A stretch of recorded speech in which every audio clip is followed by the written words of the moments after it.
So hello guys, स्वागत है आपका मेरे चैनल पर एक और बार। और आज मैं आपको अमेजोन प्राइम की series the boarding school Las Cumbres explain करूंगा, जो कि एक स्पेनिश सीरीज है। एपिसोड 1 ऑलरेडी इसका अपलोडेड है मेरे चैनल पर और ये एपिसोड 2 है। तो चलिए बिना किसी देरी के हम अपनी एक्सप्लेनेशन की तरफ बढ़ते हैं। म्यूजिक।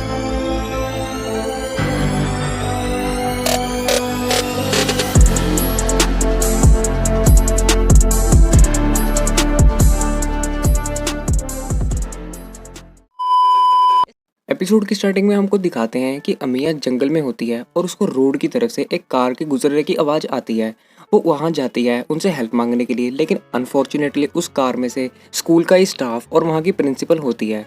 अमिया उनको बताती है कि मैं न्यूल को कैसे एक कौवे के नकाब वाला आदमी लेकर चला गया, लेकिन ऑफ कोर्स उसकी बात पर किसी ने बिलीव तो करना नहीं था और वही हुआ। अमिया को स्कूल लेकर चले जाते हैं और वहाँ पर जाकर उसको जेल में बंद कर देते हैं। उसी के साथ वाली जेल में पॉल भी होता है और अमिया पॉल को पूरी बात सुनाती है कि कैसे मैन्यूल को एक कौवे के निकाह वाला आदमी लेकर चला गया। पॉल भी कहता है कि किसी ने तुम्हारी इस बात पर बिलीव नहीं करना। उसके बाद हमको दिखाते हैं कि एक स्कूल का हेड मानी जो स्कूल का ओनर है वो सभी टीचर्स को डांट रहा होता है कि आपके नाक के नीचे से 2 बच्चे कैसे भाग कर चले गए। उसके बाद वहाँ के एक टीचर और एक प्रीस्ट उस ओनर को कहते हैं कि यहाँ के रूल्स बहुत ज़्यादा ही कुछ स्ट्रिक्ट हैं, लेकिन हेड इस बात को इग्नोर कर देता है। उसके बाद हमको दिखाते हैं कि अमिया और पॉल को जेल से बाहर निकाल लेते हैं और एज पर स्कूल रूल्स उनको सभी बच्चों के सामने जाकर माफ़ी मांगनी पड़ती है। उसके बाद अमिया इनिस के पास जाती है उससे उसको फ़ोन लेने के लिए, क्योंकि उसको ऐसा लगता है कि इसके बाल इसलिए काटे क्योंकि इसके पास भी फ़ोन था। लेकिन जब अमिया उसके पास जाती है तो उसके पास फ़ोन नहीं निकलता और अमिया गुस्से में इनिस के हाथ से उसकी बुक्स नीचे गिर देती है। और जब पॉल इनिस की हेल्प करने आता है, उसकी बुक्स जब वो उठाता है तब वो देखता है कि इनिस ने एक डरावने शक्ल के आदमी की ड्राइंग बनाई हुई है। पॉल वहां से चले जाता है और हमको दिखाते हैं कि इनिस को उसके ही कान में कुछ अजीब आवाजें सुनाई देती है। उसके बाद हमको दिखाते हैं कि पॉल और अमिया कुछ सीक्रेट प्लान बनाते हैं। उसके बाद दिखाते हैं कि अडेल पॉल को मिलती है और कहती है कि हमारे अंकल ने हमको बुलाया है और अगर हम इस पूरे मंथ कोई भी गड़बड़ नहीं करते तो हम घर वापस जा सकते हैं। उसके बाद दिखाते हैं कि म्यूजिक की क्लास होती है और अमिया और पॉल अपने प्लान के अकॉर्डिंग स्कूल के कपड़े चेंज करके स्टाफ के कपड़े पहन लेते हैं और किचन की तरफ बढ़ते हैं।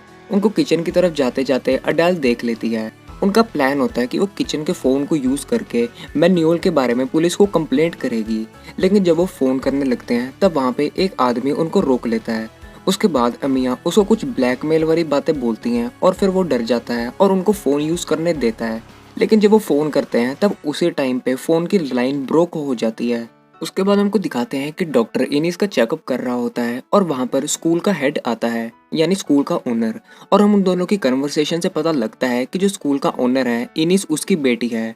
वो डॉक्टर से पूछता है कि अब वो कैसी है, तो डॉक्टर कहता है कि पहले से वो बेटर है, लेकिन अब भी कुछ कह नहीं सकते। वो हुआ ऐसा होता है कि इनिस का पास्ट में कोई मिस हैपनिंग हुई होती है जिसका असर उस पर अभी भी है। ये अभी नहीं बताया कि उसके साथ क्या मिस हैपनिंग हुई थी, क्योंकि वो इनिस को खुद को भी नहीं याद कि पहले उसके साथ क्या हुआ था। उसके बाद दिखाते हैं कि अमिया और पॉल अपने कपड़े चेंज कर कर जब बाहर निकल रहे होते हैं तब अमिया को किसी के रोने की आवाज़ आती है। जब वो उस आवाज़ को फॉलो करती है तब पता लगता है कि इनिस एक कोने में इकल्ले रो रही है। उसके बाद हमको दिखाते हैं कि प्रिंसिपल को पता लग जाता है कि किसी ने मेन सर्किट बॉक्स में से फ़ोन की वायर काटी है। तो वो सभी बच्चों से पूछती है कि ये किसने किया और पॉल को पता लग जाता है कि ये अडेल ने किया था। उसके बाद हमको दिखाते हैं कि अडेल और पॉल एक जगह पर मिलते हैं जहां पॉल अडेल को कहता है कि मैं मैन्यूल को बचाने के लिए कुछ भी करूंगा और हम यहाँ से कभी भी बाहर नहीं जाने वाले। उसके बाद हमको दिखाते हैं कि म्यूजिक टीचर इनिस से उसके एक्सीडेंट के बारे में पूछ रहा होता है, लेकिन वो कहती है कि मुझे कुछ भी याद नहीं।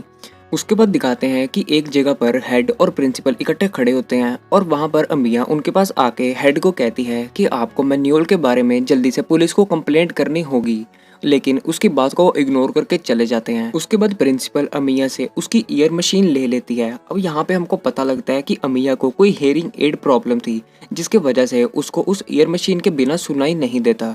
और अगर आपने फर्स्ट एपिसोड देखा है तो आपको याद होगा कि एक लड़की स्कूल में जो कि मटेरियल सप्लाई करती है, यानी बच्चों के लिए बाहर से सिगरेट और बाकी सामान लेकर आती है, अडेल उसको ट्यूशन क्लासेस देने जाती है।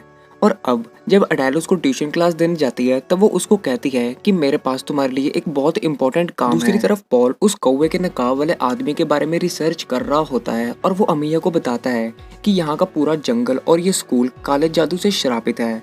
उसके बाद हमको दिखाते हैं कि एक लड़की यानी वही लड़की जिसको अडेल ने एक इम्पॉर्टेंट काम बोला होता है, वो रात को जंगल में बाहर जाती है। उसके बाद हमको दिखाते हैं कि हेड का प्रिंसिपल को मैसेज आता है कि अब हमको मैनुअल के बारे में पुलिस को कंप्लेंट करनी ही होगी। उसके बाद दिखाते हैं कि अमिया गुस्से में बाहर बहुत तोड़फोड़ कर रही होती है। उसका जो स्पोर्ट्स टीचर होता है वो उसको पहले ही ईयरबड्स लौटा चुका होता है, यानी उसके ईयर मशीन्स उसने उसको लौटा दिए थे जस्ट इसके पहले। उसके बाद दिखाते हैं कि पॉल अमिया को जब वहाँ पर रोकने जाता है तब वो बताता है कि अडेल ने उस लड़की को बाहर पुलिस कंप्लेंट करने के लिए ही भेजा है। लेकिन फिर एंड में दिखाते हैं कि वो जो लड़की होती है, यानी जो बच्ची जिसको अडेल ने भेजा होता है, उसकी पेड़ पर बहुत ही बुरी तरीके से लाश टंगी होती है। और यहाँ पर हमारा एपिसोड 2 बिल्कुल ख़त्म हो जाता है। गाइस कमेंट्स में बताओ अगर आपको एपिसोड 3 चाहिए। आज की वीडियो यहीं पर ख़त्म करते हैं, मिलते हैं किसी और वीडियो में। Sometimes I think about you, baby.